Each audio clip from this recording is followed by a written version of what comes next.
Good evening, everybody. Welcome to the 2023 Virtual Accessibility Consultation provided by Metrolinx. We're going to give everyone a couple of minutes just to settle in.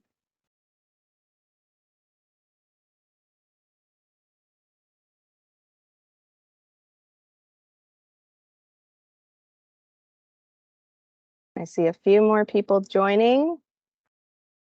If your audio is taking a minute to connect, welcome to the 2023 Virtual Accessibility Consultation, putting us in the past.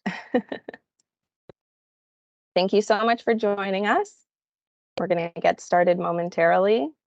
You should be able to see the evening's agenda on your screen, as well as our ASL interpreters. We also have live captioning.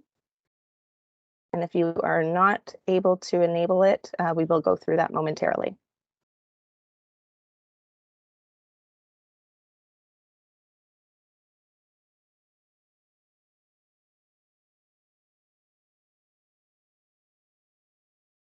So before we get started, we just want to acknowledge the land and water that surrounds us. Let us take a moment to acknowledge the lands that we are on and continue to be on, home to many Indigenous people, including the Anishinaabe, the Haudenosaunee, and the Huron-Wendat people. We are all treaty people, and many of us has come here as settlers, as immigrants, or involuntary as part of the transatlantic slave trade in generations past and in this generation. We acknowledge the historical and continued impact of colonization and the need to work towards meaningful reconciliation with the original caretakers of this land. We acknowledge that Metrolinx operates on territories and lands covered by many treaties that affirm and value the rights of Indigenous communities, nations, and people. We understand the importance of working towards reconciliation with the original caretakers of this land, and at Metrolinx, they conduct business in a manner that is built on a foundation of trust, respect, and collaboration. We are also taught that a land acknowledgement we should endeavor to go beyond and continue to engage and educate ourselves about Indigenous cultures and history. We want to remind you that this upcoming Saturday is National Day for Truth and Reconciliation, also known as Orange Shirt Day. And this is commemorating the residential school experience, witnessing and honoring the healing journey of the survivors and the families, and every child matters. So my name is Zoe, and I will be your facilitator this evening. I'm from a firm called Lura, L-U-R-A. It stands for Listen, Understand, Relate, Advance. And we follow the Lura principles as our expectations for ourselves as well as our participants. So L is about listening actively and embracing diverse perspectives. Understand is about practicing empathy and using clarifying questions and responses. R for relate is about respecting diverse views and ensuring all voices are heard. And A to advance is about asking one question at a time so that we can hear from as many people as possible in the meeting. And we know that you can still provide questions and feedback even after the meeting is done. We'll go to the next slide. So our format this evening, I was noting that we do have our American Sign Language and Communication Access real-time translation provided by the Canadian Hearing Services. You should see James on the screen right now, who will be going in and out with colleague Christy, as well as Kelly, who is providing our live captioning this evening. Can we go to the next slide? So in order to turn on your captioning, if you need it, if you are using your web browser or the Teams app, you can click the three dots for more and select language and speech, and then turn on live captions. If you are on your mobile device, you can click those same three dots for more, and then just turn on live captions. Next slide, please.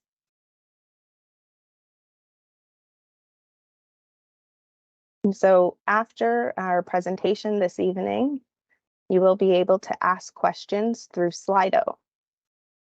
In order to access Slido, you can click on the Slido link within the app, or in the chat, you should see a slido.com hyperlink that you can go to submit your questions. Next slide. So the purpose for the meeting this evening is to provide an update on accessibility achievements, share information on key planned initiatives for the next year, and seek feedback to ensure our services and projects reflect your needs, and provide an opportunity for input into our accessibility planning efforts. A summary of the feedback, including the survey results, which will be shared after this meeting, are going to be put into a report prepared by Laura and my team, which will be made available on the website following the meeting. Your input is also going to be considered during the preparation for the 2024 multi-year accessibility plan, in planning or policy processes, in design through updates to Metrolinx design standards. The consultation information supports the continual improvement of Metrolinx services, and learnings and feedback are shared with staff across the organization. Next slide, please. So I've introduced myself. I'm here with my colleague Liz, who you'll see later, and we'll be facilitating the question and answer discussion period following the presentation. I've already introduced our ASL and CART colleagues who are providing our American Sign Language as well as the captioning. And there's a variety of Metrolinx staff who are also joining us, and they will introduce themselves before presenting or responding to questions as we proceed this evening. So with that, I will turn it over to our first presenter. Carla? Thank you very much and good evening. I'm having problems with my camera if I'm not fully on screen. Welcome, everybody. Thank you for joining us. It's my pleasure my name is Carla Avis Birch. I am the Chief Planning Officer at Metrolinx. It's my pleasure to introduce this very meaningful and very important dialogue this evening. At Metrolinx, we recognize the responsibility that we have as a regional transit service provider to ensure access and use for all of the services that we provide across the region. We are committed to implementing plans to achieve AODA compliance throughout all operating divisions. And evenings like this one is very important for us to hear from you and get your feedback, as well as give an update as to where we are. Improvements continue to be made across our network, our corridors, our services, to remove barriers in order for our services to be more convenient and easier use for all customers, including those with disabilities. And we continue to work very hard to improve on that customer experience overall and learn and grow and make sure that we can achieve equitable transit service options and increased service options in the work that we do every day. We appreciate you all joining us here today to hear about what we've done over the last year, as well as what is planned for the year ahead.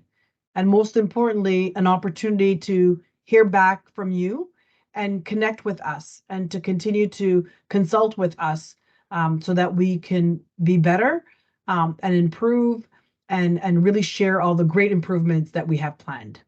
Thank you.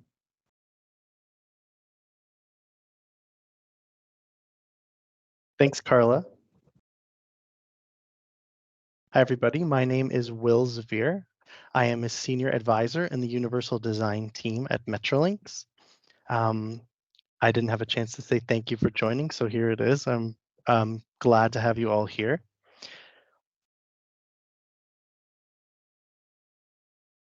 First, I'd like to start the presentation with a taking stock of where we are currently. It's important to, look at where you are so then you can make a plan and move forward in a meaningful way.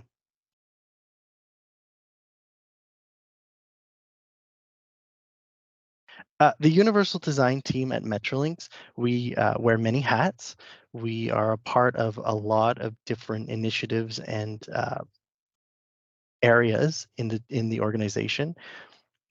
We have some involvement with digital communications, vehicles and fleet, operations and frontline staff, construction and design, community engagement and consultation, like today, guidelines, standards, policies, and compliance documents.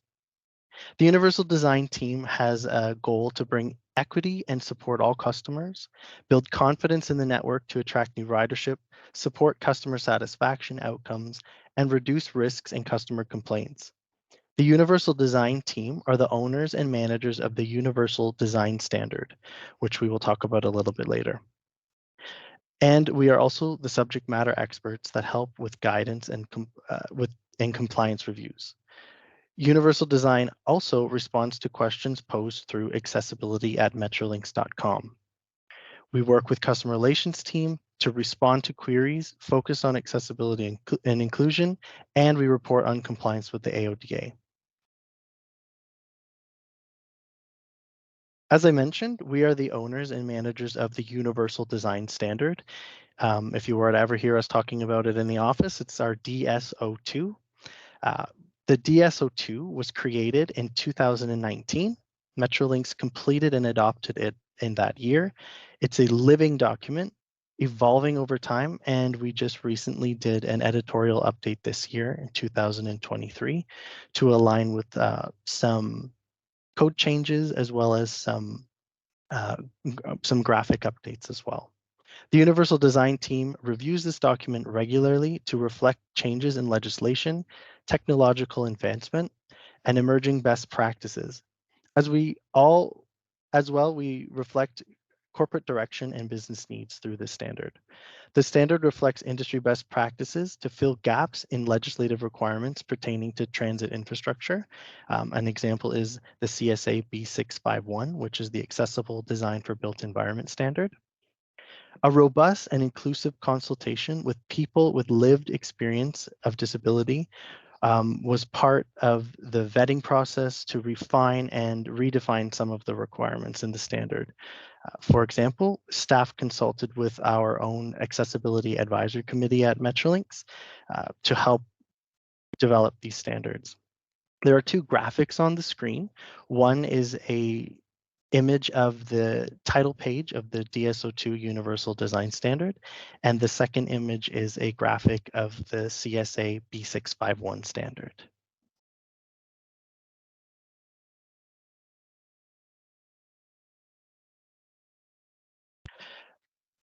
We're proud to report that 62 of our 66 GO stations are accessible, and that all upcoming subway and LRT projects underway will be accessible as well.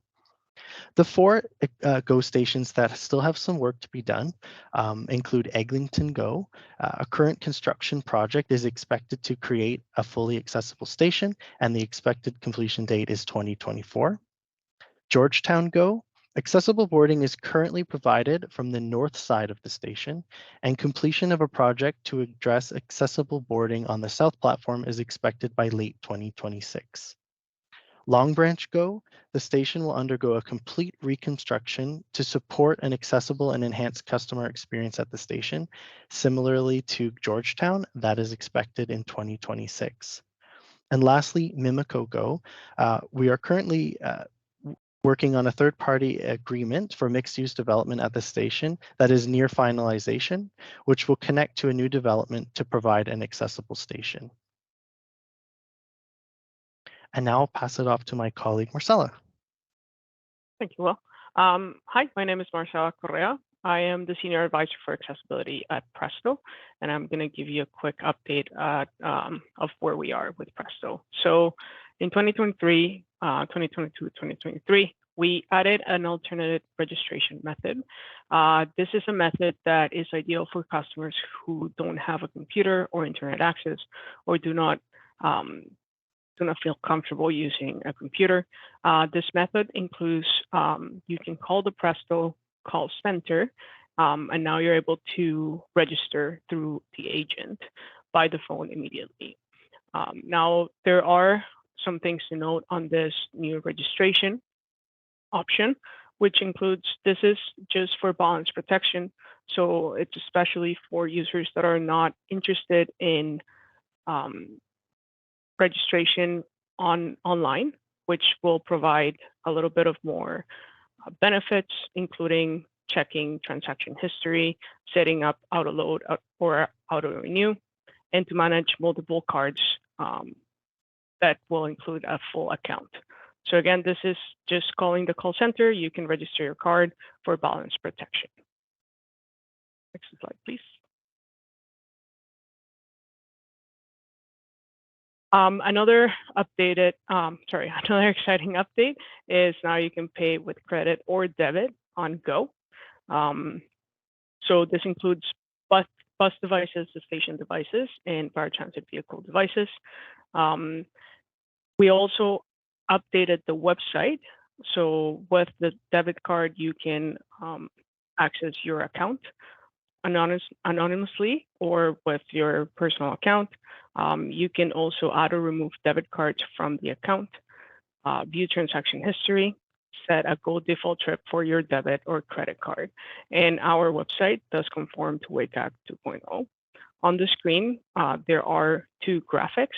The top graphic is a poster of the debit marketing that we launched, which says, "Hooray, tap with debit to ride Go." It also shows all the different methods that you can use, which include your phone, like your mobile wallet, your watch, if you have your credit card or debit card on your watch, as well as the physical debit, credit, and Presto cards. The other graphic is a screenshot of our Presto website showing the transaction history of a debit card. Next slide, please.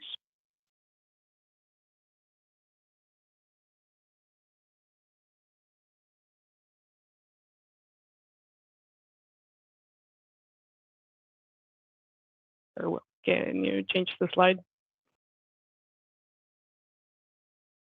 Sorry, there's Thank a you. little bit of a glitch. Do you see it change now? Yep. It's Okay, changed now. perfect. Thank you. And lastly, there is a new ticket vending machine. This machine will be placed in Go and Up Express stations. This machine will be, it has three main functionalities, which include buying Go tickets, Up Express tickets, as well as managing your Presto card or buying a Presto card. There are a few accessibility features that this machine includes. All the controls are between 700 and 1200 millimeters for easy access when standing or sitting.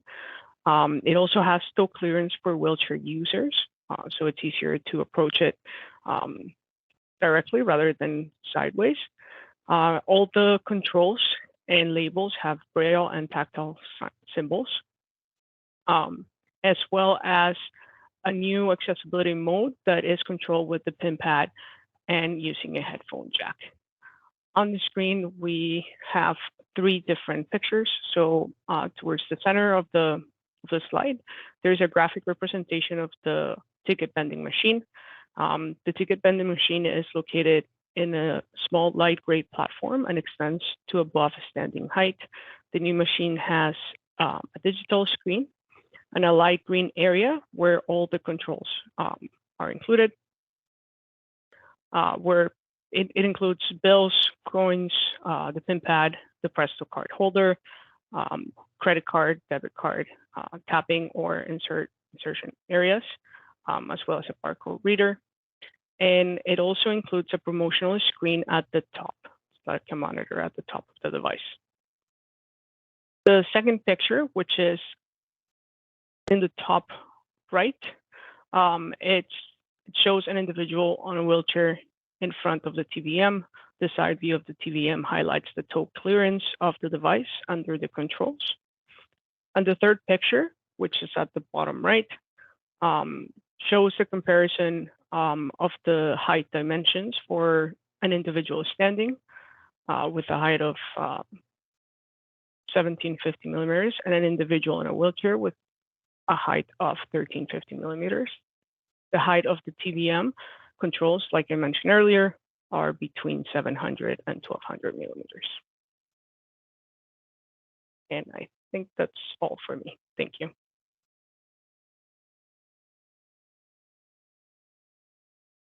Hi, everyone. My name is Sarah Libra. I am the Manager of Inclusive and Customer Interface Design here at Metrolinx. Metrolinx continues to work with municipal transit partners by coordinating the Regional Specialized Transit Working Group to help support a seamless cross-boundary travel experience, including opportunities to better coordinate specialized and conventional transit.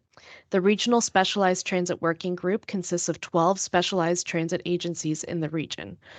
A memorandum of understanding is in place between specialized transit agencies in the Greater Toronto and Hamilton areas to help facilitate cross-boundary travel. For customers using mobility aids who are registered with a specialized transit agency in a GTHA or Greater Toronto Hamilton area municipality where they live, they are automatically eligible for specialized transit services with the other transit agencies. Next slide, please.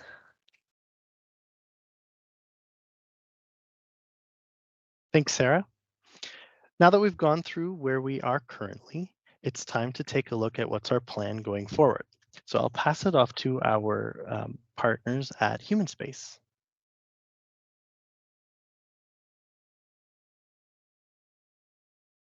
Hello, everyone. My name's Lorraine Cazier, and my pronouns are she, her. I'm a Senior Associate and Accessibility and Wellness Specialist with Humanspace. We've been leading the accessibility audits for the GO Transit system, and our goal is to help to increase the consistency in the portfolio of GO services.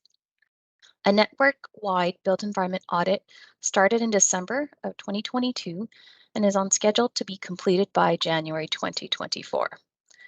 This audit will determine where existing GO facilities meet the Metrolinx DSO2 universal design requirements, and more importantly, identify recommendations for remediation of barriers identified. 34 of 70 stations have been assessed to date, with the remaining in currently under assessment in the fall. On the right hand of the screen is a pie graph, which indicates which stations have been completed and which stations are in progress. The Lakeshore East, Lakeshore West, and Richmond Hill and bus stations are shown in gray and indicate the sites that have been completed. And the Barrie Line, Stouffville, Milton, and Kitchener sites are the colored portions of the pie on the left-hand side and are the sites that are currently in progress. Next slide, please. As we've been working through the audits, there have been some key themes that we've identified. The first one is around aging infrastructure. We know that legacy infrastructure was not designed for customers with disabilities. As a result, improvements will focus on prioritizing the accessible route with appropriate widths and clearances, and ensuring accessible washrooms where washrooms are provided. Another emerging theme that's come out of the audit is site connectivity. We observed that sites have been designed to prioritize vehicle access rather than pedestrian access. So our reports indicate a focus on providing continuous and safe pathways throughout the site and a separation between vehicle and pedestrian paths. The fourth theme is around wayfinding. We've observed that the majority of information is displayed in digital and visual formats. Much of the recommendations revolve around providing information in visual, tactile, and audible formats, and ensuring consistency of information for the ease of use of customers. Lastly, a key theme that we've observed is around safety, recognizing that safe stations must prioritize safety and perception of safety for all. Recommendations revolve around consistent placement and availability of passenger assistance intercoms and prioritizing independent egress routes. I'll leave it there and hand it off to the next person. Thank you. Hi, everyone. It's Sarah again. I'm here to speak about the Access Now partnership. So, Access Now is a free app available on Google Play and the Apple App Store. It allows users to discover accessible and non accessible pinned locations in 35 countries around the world. Residents and visitors can also search, rate, and discover municipal facilities, local restaurants, hotels, shops, and attractions on the app, which includes Go Transit and Up Express stations. Metrolinx has established a partnership with Access Now, a Canadian based website and mobile app that provides information to people looking for verification on what environments and businesses are accessible. The partnership will provide verified data on the accessibility of Go station environments and to market universal design and accessibility to customers who do not currently use Go services. This will also help us update information available currently on the website that is inaccurate or dated. Our next step is working with Access Now to collect information that will be updated on their platform in advance of our official launch in December. Next slide, please. I'll also be speaking about the Hidden Disabilities Sunflower Project. The Hidden Disabilities Sunflower Project is a project that allows customers to discreetly signal to staff that they may need extra assistance or understanding by wearing a sunflower pin or lanyard or showing a card. The sunflower logo has a yellow sunflower on a green background. We are excited to announce that Metrolinx has joined the Hidden Disabilities Sunflower Project. The project will be launching publicly later this fall at Metrolinx. Once we have launched the program, customers can pick up pins at Union Station by asking a staff member, or customers can use sunflowers that have been provided by other organizations. Metrolinx is happy to support this project and provide our customers with invisible disabilities a method to disclose a need without disclosing a particular condition. More information will be coming in the months to come. Thank you, and I'll pass it off to the next presenter. Thanks, Sarah. And now a bit of a highlight on where we're going next. Metrolinx has a goal of connecting communities across the region. In achieving that goal, we currently have 30 individual transit infrastructure projects in planning and under construction in 16 different municipalities. This includes subways in Toronto and York Region, light rail transit or LRT in Toronto, Mississauga, Hamilton, and bus rapid transit or BRT in Vaughan, Brampton, and Durham. We want as well for the communities to be connected with accessible transit for all. Projects initiated after 2019 will comply with the Metrolinx Universal Design Standard, relevant provincial codes and standards, and other municipal accessibility requirements. Projects underway prior to 2019 comply with CSA B651, Accessible Design for the Built Environment, in lieu of the Metrolinx Universal Design Standard. I'll pass it off to Smit.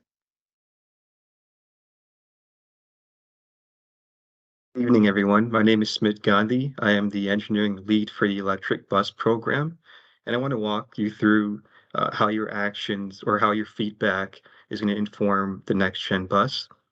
To give a bit of background, Metrolinx conducted focused interviews with people with disabilities. We've had 22 participants recruited from various groups, such as the Metrolinx Accessibility Advisory Committee and organizations such as Silent Voices and the public, with each engagement lasting approximately 75 minutes long. These were done on our 2 electric vehicle pilot buses, and down below is some positive features that we've captured through your feedback, such as the buses having good lighting, having easily visible handrails, having sturdy restraints for wheelchairs, a sturdy boarding ramp, an audible ramp deployment queue, seat belts, large doors and low floor, and seat comfort. There were also improvements which were requested, such as needs more handholds, an accessible stop request button, a missing walker restraint mechanism, lack of space for service animals, no visual ramp deployment queue, missing visual warning around restraint systems, small onboard signage, and small seats. Next slide, please. So we've taken the feedback greatly, as it was very positive. And so the findings from the Accessibility Advisory Committee interviews are being used to better understand the needs and preferences of people with disabilities, and are being used to inform our next-gen bus specification. At a high level, a few of the items that were added to the specification after the consultations are having yellow textured handholds and grab handles throughout the bus, including priority seating areas, a placement of stop request buttons reachable in the accessibility or priority seating area, a walker restraint mechanism in or near the priority seating areas, larger under seat space to accommodate service animals, flashing lights during a ramp deployment, visual markers around the restraint systems, having larger priority seating and warning signage with yellow outlines, and having coach-sized seats throughout the bus. And then some of the additional features that we're going to look to add to this next generation of bus is having reachable USB ports and reading light controls, textured wayfinder strips across the aisle and ramp, braille on buttons, interior and exterior destination announcements. Thank you all.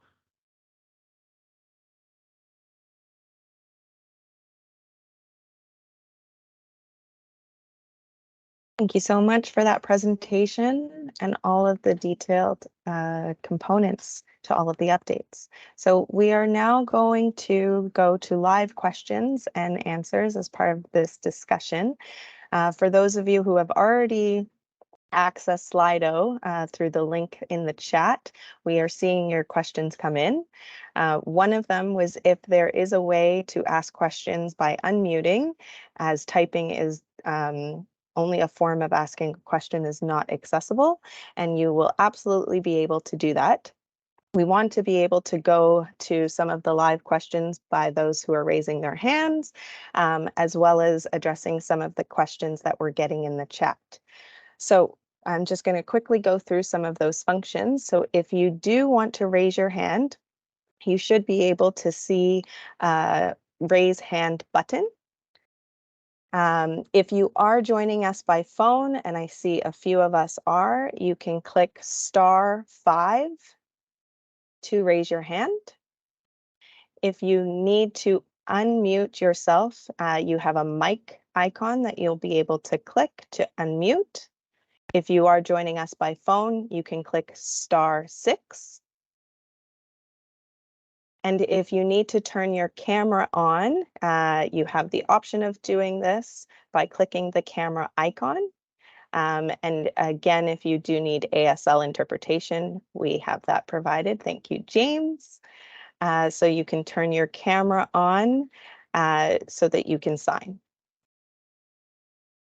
Again, the chat icon has the Slido link if you want to click that to submit any questions.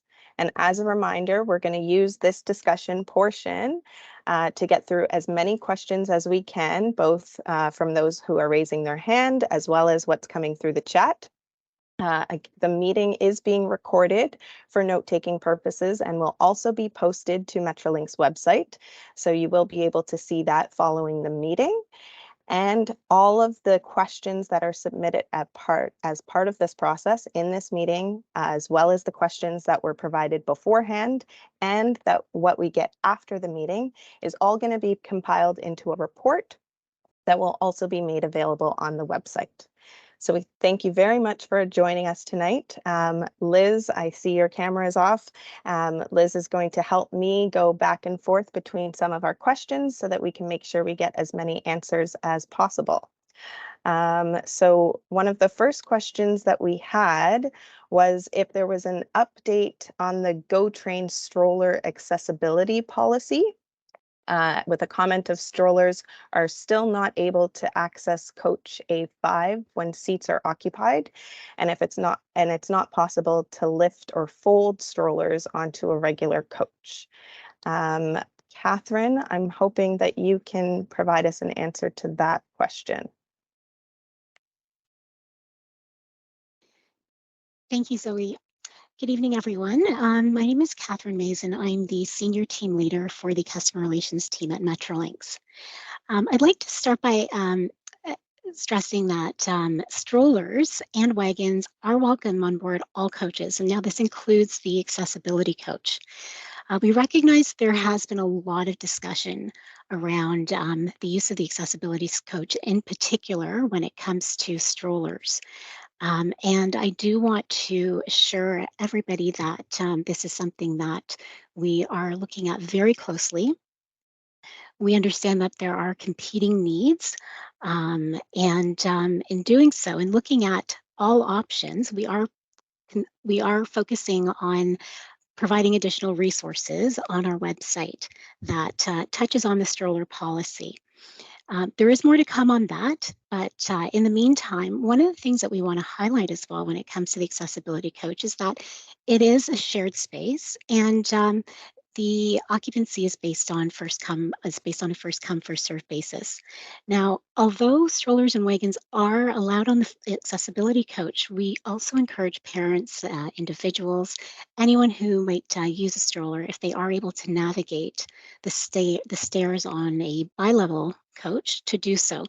So in terms of our strategy, we are looking for ways to find that right balance that meets everyone's needs. And in doing so, we are collecting customer feedback to determine how to best move forward with this.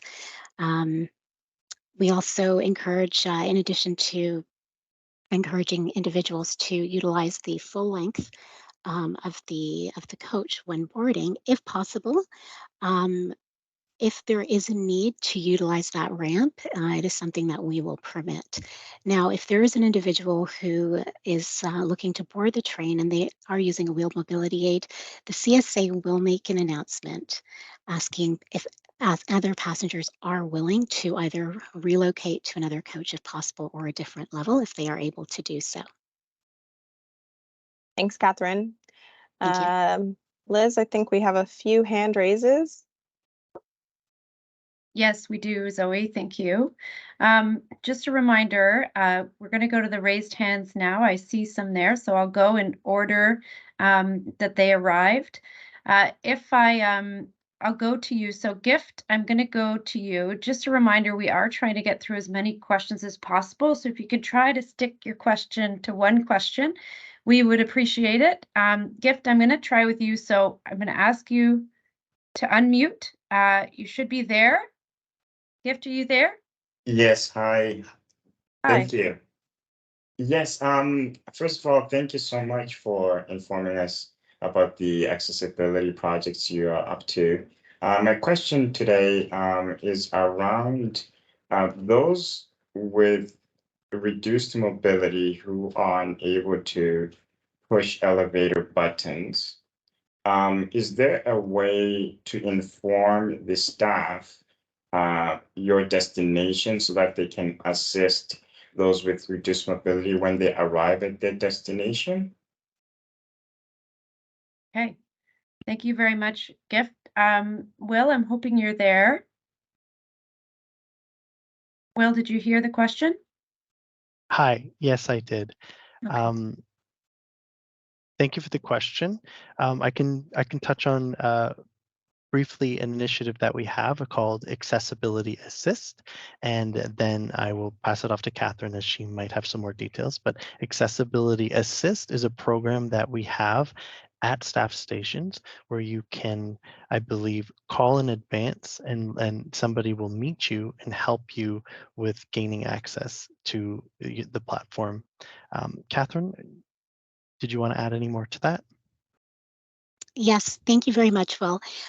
So yes, you are correct in that the contact center works in partnership with station operations and our bus operations division to support accessibility requests.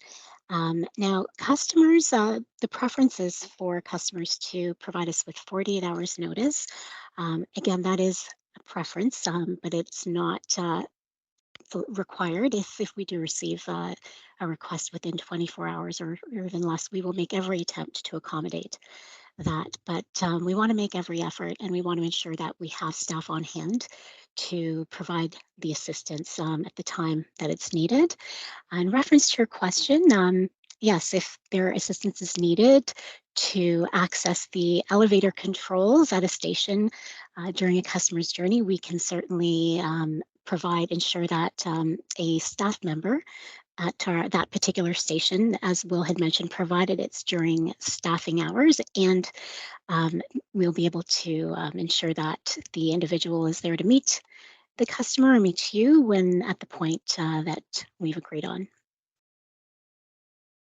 Okay, thank you, Catherine and Will. Gift, you. if that didn't answer fully your question, you're more than welcome to raise your hand. Again, I hope that it does. I'm going to go to Yin now. Yin, would love to invite you to ask your question. You should be able to ask your question. Yin, over to you.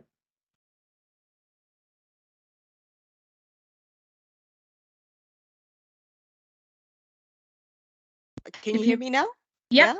Okay, hear good. you. So I'm a blind person traveling on the GO train, the Lakeshore East, and I just heard someone say that they've been audited for accessibility.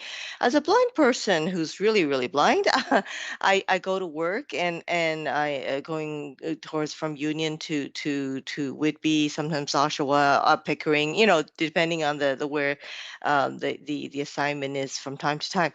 My biggest problem is that not knowing all the, not being familiar with all the stations, and especially when I need to transfer, there is just no way. There's nothing that assists a blind person to make that transfer point, like from the platform to the bus, or even to the taxi or pickup. I mean, there's just nothing tactile, right, for me. And when I do ask for that wayfinding assistance, the one that was just referred to, 48 hours, I've tried and tried and tried, whether with 48 or 24 or when I get on the train, it's 50% hit and miss. That they'll say, the call center will say, yes, we'll have somebody there, and then nobody shows up, and I've been left on the platform. And I've called in several times to customer service. So I'm just, my request is, even if you guys can't provide that, call me back, right? Let me. Right. So I'm just saying, for blind people who are traveling by themselves, I can't haul somebody to go to work with me.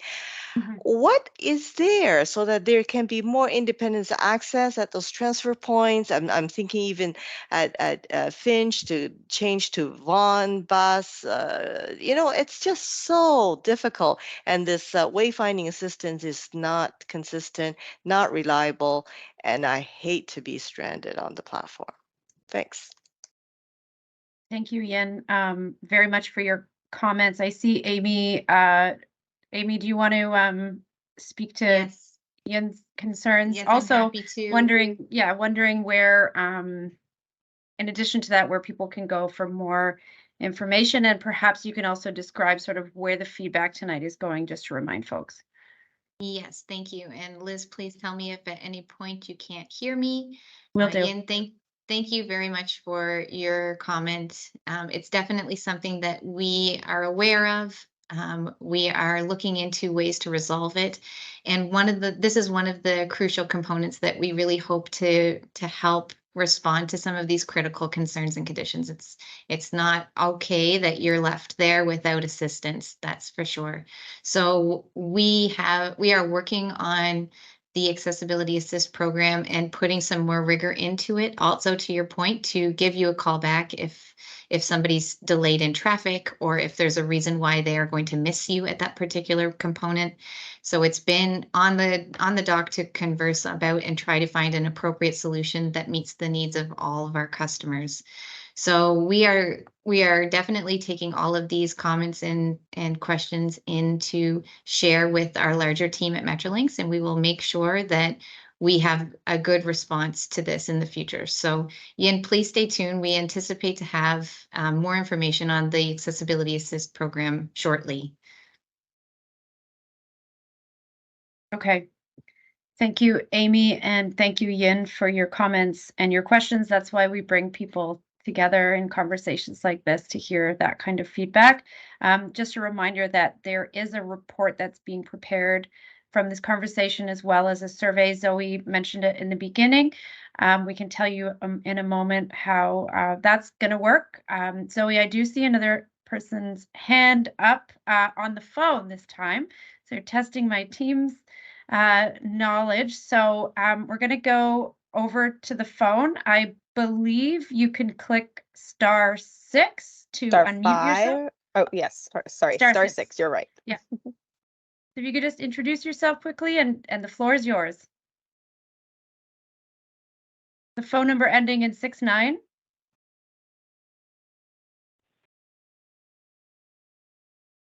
I think you got me. Hi, Ray Smith speaking. Hi, Ray. How are you? Good. The funny thing is, again, a very good friend of mine. She's had the same point as me. Okay. I guess you call it accessibility assist now. I used to call it wayfinding. But my trick is always, when you get on the GO train, you talk to the customer service rep and he calls ahead. But I am noticing changes at Union, maybe hopefully for the better.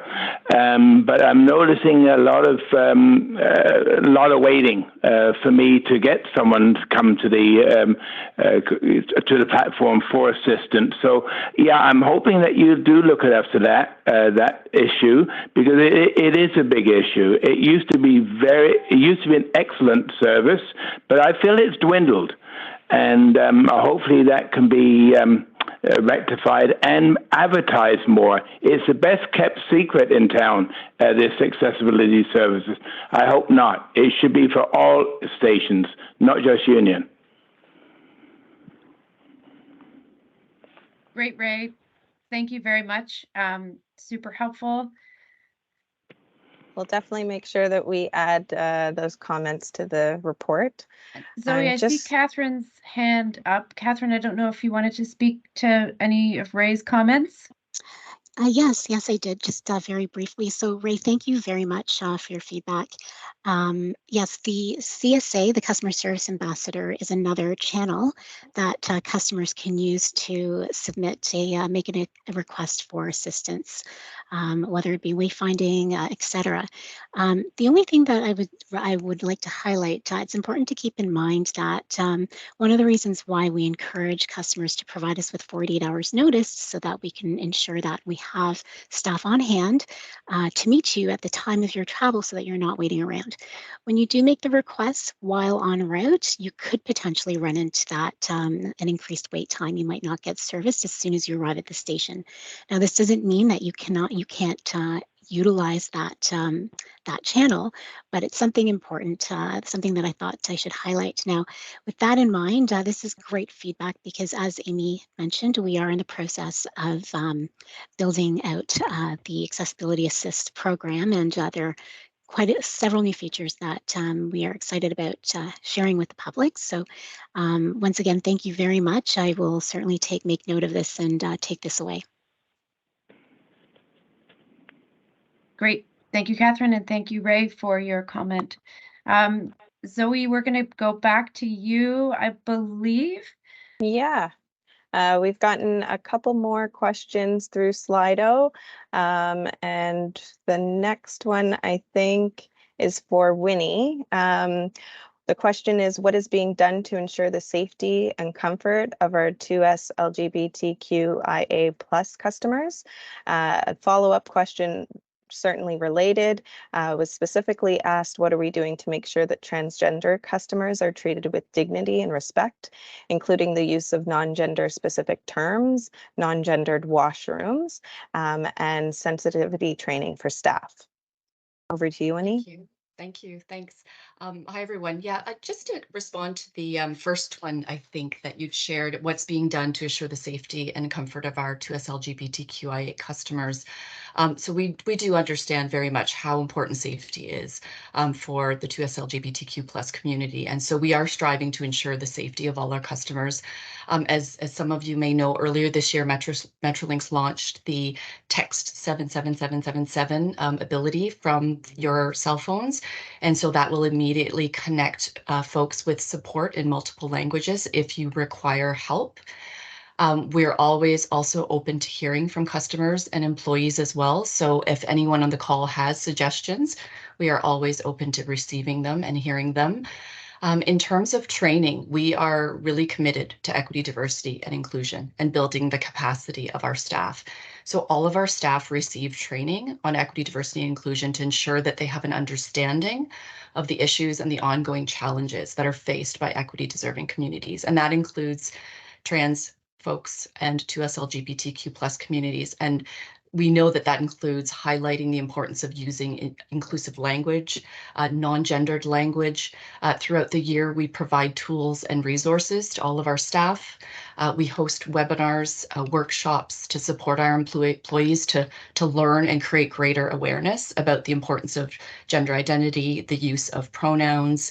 And so it's something that we know and we recognize and we're striving to do all the time. And we know we're not perfect, but we are working to advance equity for our transgender customers, and will continue to do so as well. In terms of washrooms, we are, of course, encouraging all people to use the washroom that they feel is most suitable to them, and they are absolutely welcome to do so. We also have single-use washrooms that can be used in some of our locations as well.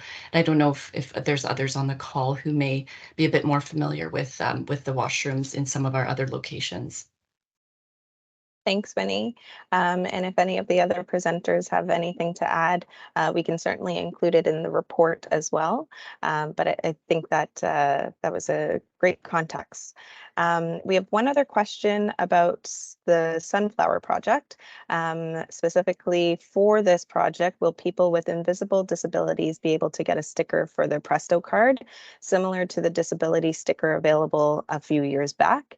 And will the Sunflower be recognized or known by municipal public transit agencies? I'm going to turn it over to Sarah. Yes, thank you, Zoe. Hi, everyone. It's Sarah again. So for this project, it is an international project that came from the UK. It originated at Gatwick Airport, I believe, and is widely adopted in the UK. However, I believe we are the first in our region in the Greater Golden Horseshoe area to have adopted it, but we are sharing our participation with the program with our other and advising other partners in municipal transit. And at this point, I don't believe there is a sticker that you can put onto your Presto card. There is a pin and that's what Metrolinx will be distributing, but you can also use a lanyard or a card that has been provided from another location. Perfect. Thank you so much, Sarah. Liz, I think I see one person with their hand up. Maybe we can go to Benita Sure. and then go back to the other questions. Sure. Benita, you should be able to unmute yourself.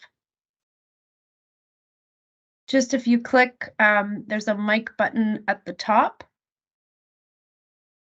You can also press Control-Shift-M.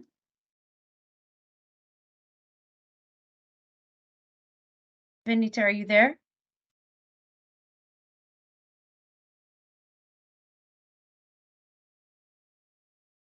Benita, maybe we'll give you a couple of minutes to see if you can figure out the functions, and we'll try and help you out. And I'll just go to one of our next questions, which was a follow-up on the stroller policy. So Catherine, I believe this will be for you. And the question is, how is feedback being collected on the stroller policy?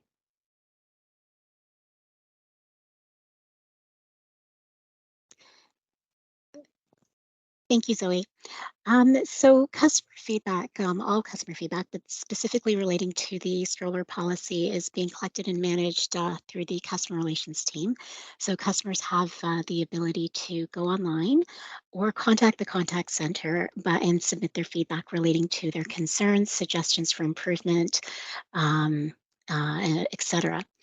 I do want to highlight, though, as I mentioned earlier at the beginning of the meeting or at the beginning of the Q&A session, that we are looking at adding additional resources onto the website as well that touches on the strollers in the accessibility coach and our policy when it comes to that. But anyone looking to share their feedback is certainly encouraged to reach out to the customer relations team through the contact center. And maybe just to add on to that, the comment that was shared in addition to the question around making sure that the front seats of the 5A are available to people with mobility aids and service dogs. That is great feedback. We will definitely be taking that back. Catherine and I will share that with the group that is developing the content for the stroller policy. So we will not wait on it. We will share it as soon as we can. Thanks, Amy. Thanks, Catherine. Thank you. Benita, I just want to check in with you and see if you are able to unmute or turn your camera on if needed.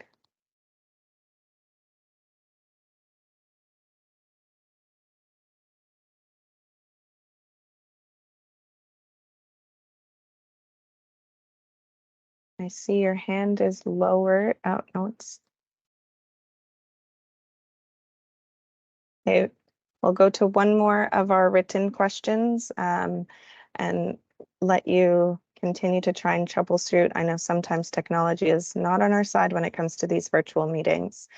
Okay, so our next question is, York Region Police have a vulnerable persons registry. If someone in that database goes missing, York Region Police issues an alert to all police cruisers with a photo and profile of the person. Can Metrolinx work with York Region Police to integrate this into the transit system so operators can look out for a missing person? Will, I'm hoping you can help us with this response. Thanks, Zoe. So we are working and we're committed to serving our community and making sure that our services are safe, and it is one of our top priorities. We do work closely with all local authorities across the GTHA to assist with matters involving vulnerable persons. This includes notifications of missing persons and Amber Alerts, which are shared with all frontline staff. Thank you. And I saw a question in the Slido, and it's from a member. I'm not sure if this is somebody who is having difficulty unmuting. Why are those attending this meeting as an attendee unable to access our mic or camera and prevented from contributing? I'm sorry that it's not allowing you to unmute. We would encourage you, if you are able to leave the meeting and rejoin. You should be able to bypass the lobby. Even when we were starting up our meeting today, some of our presenters had to do the same. With technology, sometimes there are glitches. If you do join back and your mic is still not able to be unmuted, please type your question into the Slido similar to this question here, and we will provide a response this way. Thank you so much. Thanks, Will. Benita, I just want to check with you one more time to see if you can unmute. Your mic and your camera should be enabled, but you have to click on the icons in order for us to hear you.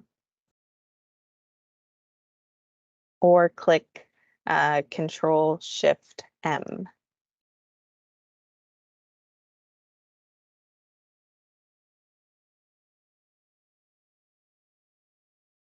Okay. That doesn't seem to be working, but we will continue to try with you. We've got a little bit of time to figure it out. I'm going to go to one more written question, and then we can check with the hand raises again, Liz. So the next question is about bus stop accessibility. What are the plans to make sure all bus stops are accessible? Joanna, I'm hoping you can provide an answer for this. Thank you, Zoe. Metrolinx is committed to providing barrier-free access across our network to ensure we meet all standards for accessibility for Ontario with Disabilities Act. Approximately 119 additional bus stops served by GO Transit were made accessible by the end of 2021. We continue making progress upgrading and renovating the infrastructure across our network, which includes our bus stops and station environments. Thank you. Great, thank you, Joanna and Zoe. Kate, I'm going to go to you for a live question. You should be able to unmute and pop your camera on if you'd like. Kate, are you there? Can you hear me now?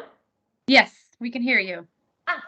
Okay, awesome. Sorry, I could not figure out how to get the Slido working, so I'm glad this one worked. Okay. I just wanted to know, obviously, you know, respiratory illnesses and COVID going around and all these things. If you could comment on what Metrolinx is doing for that. I know there was talk about removing the barriers between the seats on the GO trains, or that was one of the things that I heard of recently. So just wanted to know how we're continuing to keep persons with disabilities safe on public transit and in regards to all these different respiratory things we have going around right now. Thank you so much. Great. Thank you, Kate. Will, are you there?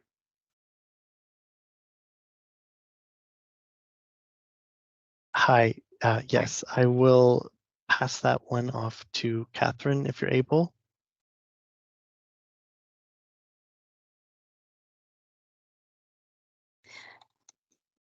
Hi there. Thank you, Kate, for the questions. So yes, we are in the process of removing the barriers on our buses and trains. So that is an endeavor that we will continue to support.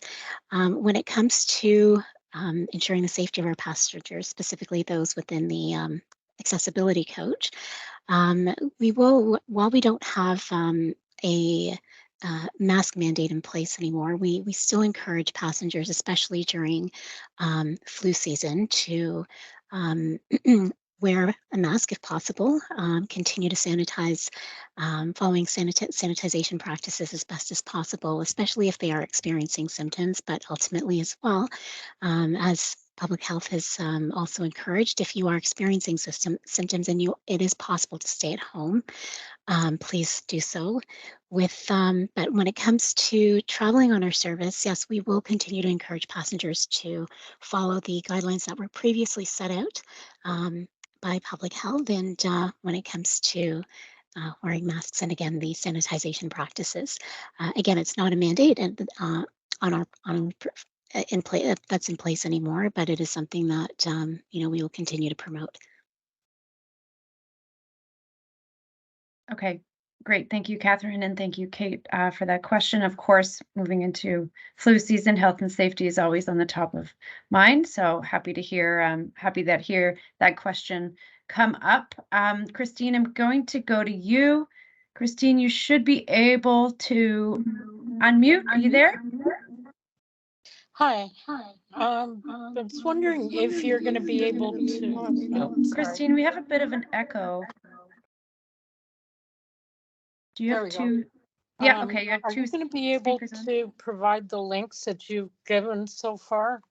There was several that I missed. Okay. Now, Christine, that's a great question. And honestly, it's hard to remember them anyway. So, Amy, how are participants going to get the links? So we are going to publish the recording of this meeting as soon as we can after the meeting occurs. And with that, we will post any links to any resources that we have referenced or that we think might be helpful as you're navigating through using GO Transit and Up Express. So we'll make sure that those get included. We will also include them in the summary feedback that we produce at the end of the virtual consultation. Yeah, because I think it was one that Sarah gave. One of her first ones that I missed. For the regional specialized transit working group, I believe there's a link for that one. We'd also like to share a couple other links with you as well. Yeah, I think those were the ones. Thanks, Christine. We Okay. definitely will Yeah. get you the links. Okay, thank you. Thank you. Zoe, do you want to go back to the written questions? Yes, we can certainly do that. The next one actually wasn't a question, just a compliment. Didn't have a question, but would like to commend Metrolinx for a really informative and dynamic presentation and for involving staff from various departments who are leading the project initiatives. Well done, team. The next question we have is about the DSO2 Universal Design Standards. This may have been addressed earlier, but if the team could comment on the DSO2 Universal Design Standards in terms of its current or next publication update. Also curious in what design standards, in addition to B65118 or 23, are at the front of our minds for the inclusive design team. Over to you, Amy. It's a good set of questions, probably something that I could talk to for much longer than we have. So we'll start with the DSO2 being the Metrolinx Universal Design Standard. We have recently updated the Metrolinx Universal Design Standard to maintain consistency with being a better practice standard for transit and transportation design. We are hoping to have it published within the next few months, and we would also like to make sure that we share that information with you. So as soon as we can get it posted on our website, we will share that news through a new newsletter that we're going to set up, an accessibility distribution newsletter. So if you're interested in that, we will talk, we can send some information on that one. So we do use the CSA B651 as one of those pieces of legislation that we use as a minimum. So that's the accessible design for the built environment standard. We use it similar to the Ontario Building Code. It's definitely better than the Ontario Building Code, but we think we could still do better. With regards to our inclusive design practices and protocols, we are continuously looking around the globe at different better practices that have come up. And one of the ones that we'd like to note is the British standard that's been developed for neurodiversity. So we are actively reviewing these documents to see how we can incorporate the solutions into our projects and plans so that we can move the dial even further.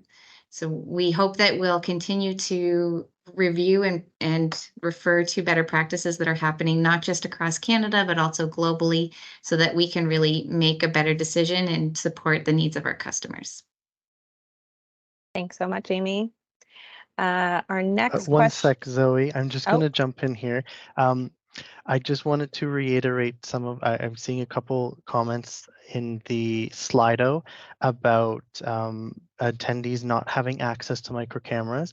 Mics and cameras are disabled. They're turned off until you raise your hand. So if you want to ask a question live, please raise your hand by clicking the raise hand icon or typing Control-Shift-K. And if you are calling in on the phone, you can press *5. And once that hand is raised, then we will grant access to unmuting and opening your camera, just so that we don't have a rush of people turning on their mics and talking all at the same time. So please raise your hand, and if that is still not working, please make use of the Slido. We're just trying to make sure that we have a backup and covering for any technology. And Terrence, I just saw your hand come up. So you're in the queue, and Zoe, I'll pass it back to you. Thanks, Will. I think that was great, and we can welcome Terrence to ask your question. Terrence, are you able to unmute? Yeah, finally. Yeah, that should have been explained at the beginning of the meeting because, like, I counted the attendees and there have been like 40 people that haven't had access. And that could have been why that other person was having problems too, is like, I didn't know how that worked. I wasn't able to like comment on questions or anything. And I think there's probably a lot of other people at the meeting that are feeling the same way. Thank you so much for that, Terrence. And yes, I will definitely do a better job of explaining it next time. And we want to make sure that everybody can be heard through this process. We know it's very difficult when it comes to virtual consultations sometimes, which is also why we're going to be following up with everyone after the meeting with a survey link so that you can continue to provide your feedback as well as your questions. The project team is open to continuing these conversations through this meeting and afterwards. Do you have any other questions for tonight, though? Well, I just wanted to say too that when you're, at least for me, when my camera and mic are disabled, I can't hear what anybody's saying because it cuts the volume off. So it's been incredibly hard to hear this entire meeting. Like the volume came up when my camera and mic were turned on, but when they're off, I can't hear a thing. So it's been extremely difficult. And if it's happening to other people too, it's really hard. Yeah. Well, the comments I had were about something we talked about a while ago, so there's not much point in asking them now. Well, I'm glad that you got some information that was helpful, and thank you so much for that feedback. We're going to have to take it into consideration for upcoming virtual consultations, especially when it comes to the platform, because certainly folks are muted to help the hearing of the meeting and not to hinder it. So we'll have to look into that. I'm really sorry that you had that problem. Amy did mention that the meeting is going to be recorded and posted to the website. So hopefully folks will be able to check that out afterwards as well if there was anything that wasn't missed, or sorry, if there was anything that was missed, so that you can get that context. Yeah, in future it might be better to just get people to ask everybody to turn off their mics and cameras instead of disabling them so that we can still hear what's going on. Yeah. Okay. I'm just thinking, Zoe, just for Terrence, like maybe we can leave you on so you can hear the rest of the meeting. Like that we would could be just nice. put you on mute and you're good to hear it. So okay. Yeah, we can do that. Terrence, we'll just ask you to turn off your video though, just so that the ASL translation and the presentation can remain larger on folks' screens.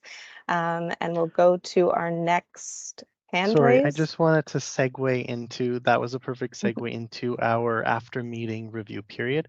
We did receive a question earlier on in the pre-submitted questions asking if the materials for the presentation would be circulated prior to the meeting. This year we are providing a after the meeting review period, just so it gives people a chance to hear from the team at Metrolinx, go through the presentation, hear questions that other people might have asked, and then you can digest that information. And when the YouTube or the recording of the video of the meeting, will be made available, you will still have an opportunity then to re-review the recording and enter a question into the Slido. We will have a deadline for submitting of questions after the meeting. It will coincide with the survey that we will be doing that will close on October 13th. So we just wanted to make sure that we were giving as many opportunities for people to be heard, to take into account any technical glitches that might have happened. Thank you, Terrence, for pointing those out for us. We just want to make sure that everybody has an opportunity to be heard. And I hope that these measures that we've put in place can kind of help with that. So thank you. Back to you, Zoe. Sorry, I keep jumping in. That's okay. Thanks, Will. It's always helpful information when you come on. I'm going to go to one of our questions about the Lakeshore West elevators. A question is about if there are any plans to address issues with elevator downtime at stations, specifically noted for Lakeshore West line. When an elevator is not available to provide accessibility, the only solution provided is to go to a different station, which can be an inconvenience and add travel time. Amy, over to you. Thank you. Yes, we recognize the complexities of the elevators currently being utilized. And we do want to acknowledge that our teams do conduct routine inspections of all the elevators across the network. Lakeshore West is definitely one that we analyze consistently. There have been times where outages occur, we acknowledge. We do send technicians out. We are hoping that we can resolve the issues in a faster methodology, and we are working with our suppliers to find a way to do it in a faster response. We do encourage customers to sign up with on-the-go alerts to stay in the know about the GO Transit service updates that will include elevator outages and notifications. So if you are regularly frequenting a station, you can sign up for those news alerts so that you get the information as fast as we can give it to you. Thanks, Amy. I'm sorry, Amy, if I can also add, the information regarding elevator outages is also available on our website as well for those that are unable to access on-the-go alerts. And maybe that's another link we can be added. Send Yes. out. Zoe, I believe Ray has their hand up. And also I just wanted to note there are some folks, it took me a minute. I actually recognize some of you, so it's nice to see you out tonight. All right, Ray, over to you. You can press star. I'm going to be greedy and ask another question. This is twofold. Sorry. I am a person with a disability, and I'm also proud to be a senior. Two questions. One on the I know on the the Probus, the card. The card you use. What is this? What do you call it? Sorry. Presto, I'm thinking Probus. It's okay, I'm old. That's okay. With the Presto, I'm very honored to have, if I can, is it still in place? If I have a disability, I can have someone accompany me. My second question is, seniors, I guess we get lower rates, which is great, should be advertised more. Also, when now you got the Visa or your debit card, is that applicable to the Visa or the credit card or debit card? Being disabled, having a companion, and or being a senior? Ray, thank you. And thank you for recapping your questions for Amy. Amy, do you want to start and then maybe we'll pass it to Marcella? Yes, I was going to say, Marcella and I could probably respond to this one together. So I will say that we welcome you to travel with the support person. The support person travels free of charge, and that is across any payment method that you would use. So please continue to travel with the support person as you feel appropriate for yourself. Marcella, do you want to speak to the payment side? Yes, of course. Thank you for your question. So regarding the senior concession for debit or credit, it does not apply. It only applies for the Presto card. So with your Presto card, you do get that discount. Also, just adding to the support person, if you do not have it yet, I believe there are some stickers that can be provided from Union Station that you can put on the Presto card. So you can show that whenever you're traveling with the support person on GO Transit. Thank you. Thank you. Thanks. I just want to add, because we also got a question in Slido about Presto, so just pairing with this, but they would like to know if the Presto machines on the GO buses will be moved to a safer or more accessible location.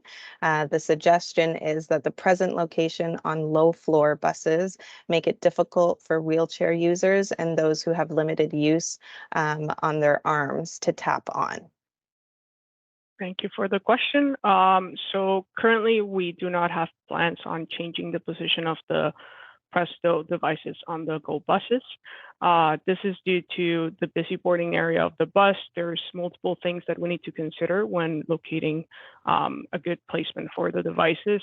So for this reason, we need to consider including ensuring that the devices are installed in a height that is relatively easy to reach from both seating and standing position, ensuring the loading area can be easily maneuvered, including by customers using mobility devices, as well as keeping grab bars clear, reducing anything sticking out that could hurt a customer, as well as keeping the driver sight lines clear. So for instance, the side mirrors. So right now we're not planning on changing the position of the devices. Thanks so much, Marcella. I thought I saw a hand up. Terrence, do you have a second question? I just wanted to comment on the question that was just asked, and the response is that I have the same problem with getting on. I'm in a manual wheelchair. I'm a double amputee above the knee, and I just my balance. I find it extremely difficult to tap on where they are, where the press machine is now, because depending on the like the angle of the ramp, sometimes that area isn't level. It's very difficult, and you have a tendency to roll. I don't see why you can't have more than one place to tap on. You've got the one there that's on the left as soon as you get on the bus. Why not have another one down lower somewhere on the right and have it clearly marked so that people have an option, instead of forcing people that don't have the use of one hand to try and reach across, which is much more dangerous. You can have a second plate, like, just, you're gonna end up with somebody getting hurt, and then that's gonna be really bad. It's gonna be bad for everybody. Like, it wouldn't be hard to have a second place to tap on for people with disabilities that aren't able to use the main one, and make sure that it's like clearly marked, because someone's gonna get hurt one day or just stop riding, and that's kind of counter to the whole endeavor to make things accessible. Thanks, Terrence. It's great advice. Marcella, do you have anything you want to follow up with? Thank you, Terrence, for your comments. We can definitely take that back and look into future placements of devices and the possibility of providing a more accessible one for individuals that cannot tap on the higher ones. Perfect. We have about 7 minutes left. Do we want to go to Yin? I see you have your hand up.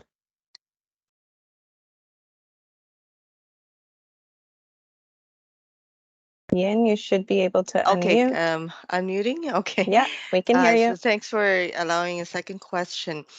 When there are sudden service disruptions, right, and that has happened to me 3 times, where the train is somehow out of order, everybody has to get off, and, go to a bus or another train, or once there was something happen on the highway, so all the Durham buses are not, coming to the GO station, and they were just not. Once there was a lot of service, staff around to assist, but I'm wondering what is in place when at the GO station, and the buses are not necessarily GO buses, they're Durham buses, or but there's no announcement, no staff assisting, to say where should you go, or there are no buses for the next 2 hours.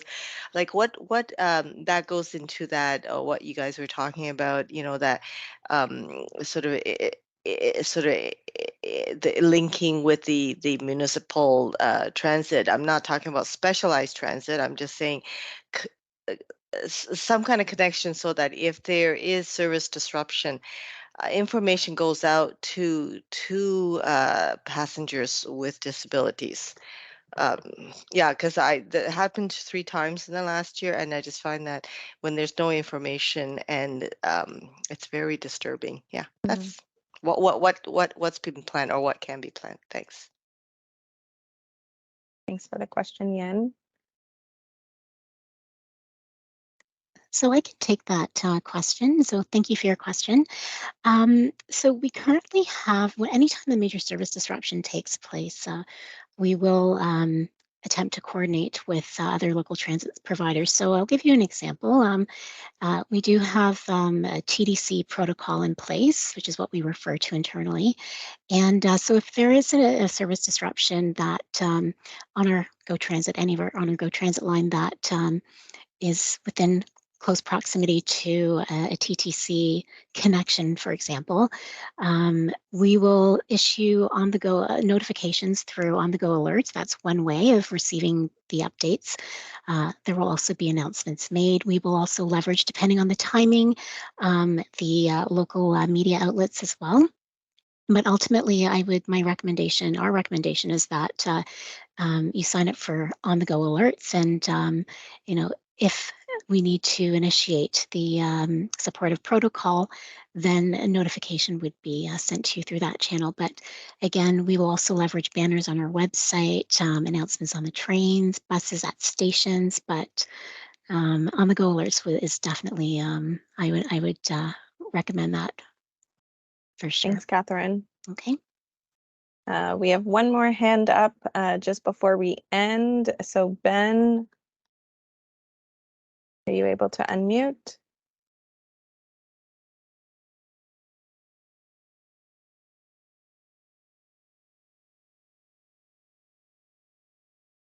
Ben, can you try unmuting? Ben, you can also press Control-Shift-M.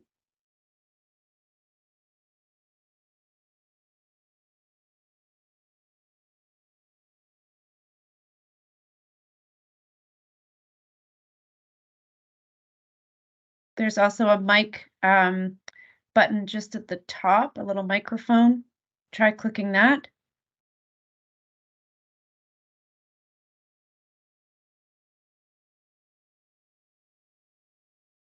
Okay.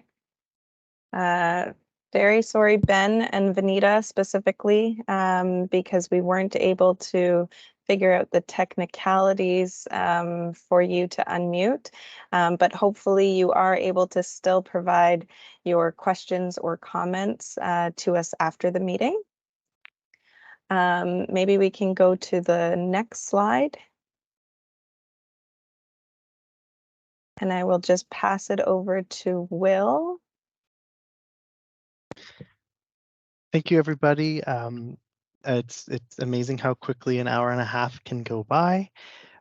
We are really appreciative of everybody joining and participating today and bearing with us through some of the technical bumps, but we are grateful that people were able to access the Slido and submit questions there. And for those that were unable to unmute today and provide a question, you will be given an opportunity still to access the Slido. For attendees of the meeting, we will be sending out an email tomorrow, so watch out for it. The email will include a link to a survey that will be asking you some questions about the meeting, about your experience on our services. So please engage with that survey. We would love to hear your feedback. And as Zoe mentioned earlier, that survey will be put into a report that they will consolidate for us. As well, the email that you receive tomorrow will have a link to join our accessibility email distribution list. That is a great way to keep connected with us. We will send you notifications of public engagements like this, as well as calls to join the Accessibility Advisory Committee, and other items such as the newsletter that Amy had mentioned earlier. I do want to acknowledge that we have received a number of questions before upon registration. We have those questions. We are not ignoring them. They will be summarized as part of the meeting summary that will be posted to the Metrolinx website.